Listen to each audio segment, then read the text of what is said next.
প্রধানমন্ত্রী কি 10 বছরের বেশি থাকতে পারবে কি পারবে না? একজন ব্যক্তি কি 3টি পদ অর্থাৎ প্রধানমন্ত্রী, দলীয় প্রধান এবং সরকার দলীয় নেতা হতে পারবে কি পারবে না? এই প্রত্যেকটা লাইন তোতা পাখির মতো আমাদের আইন বিশেষজ্ঞ, স্বাস্থ্য বিশেষজ্ঞ, প্রক্সি প্রধানমন্ত্রী যিনি আসলে স্বরাষ্ট্রমন্ত্রী আমাদের ধরে ধরে লাইন বাই লাইন মুখস্থ করিয়ে দিতেন।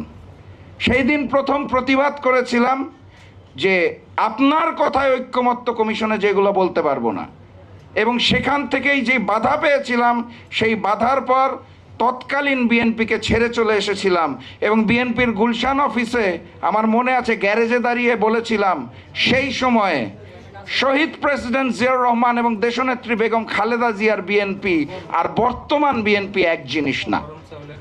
প্রেসিডেন্ট জিয়াউর রহমানের বিএনপিকে স্যালুট জানাই, খালেদা জিয়ার বিএনপিকে সম্মান জানাই। জনাব তারেক রহমানের যেই বিএনপি সেই বিএনপিকে সম্মান জানাতে পারছি না বলেই চলে এসেছিলাম।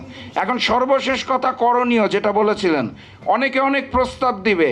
আমি যেটা বিশ্বাস করি, অতীতের লড়াইটা হয়েছিল আওয়ামী লীগ এবং ভারতীয় আধিপত্যবাদের বিরুদ্ধে, সামনের লড়াইটা হবে বিএনপি, আওয়ামী লীগ এবং ভারতীয় আধিপত্যবাদের বিরুদ্ধে।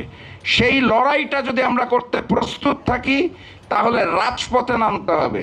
এই গোল টেবিল বৈঠক, এসির বাতাস খেতে খেতে যতই ভাষণ দেই, শেখ হাসিনা এমনি এমনি দিল্লি পালায় নাই, এবং এই লন্ডনে যিনি আগামীতে পালানোর প্রস্তুতি নিচ্ছেন তিনিও এমনি এমনি পালাবেন না। আমার আহ্বান, চলুন রাজপথে নামি। আমি আমার জায়গা থেকে বলতে পারি, ব্যক্তি হিসেবে আমার দল থেকে আপনারা যদি রাজপথে নামতে চান, কারণ এটা আপনাদের দাবি, রাজনৈতিকভাবে আমার দল জাতীয় গণতান্ত্রিক পার্টি জাগপা আপনাদের সাথে থাকবে। আমি ব্যক্তিগতভাবে প্রথম কাতারে থাকব। এবারের প্রথম গুলিটা খাওয়ার জন্য প্রস্তুত আছি।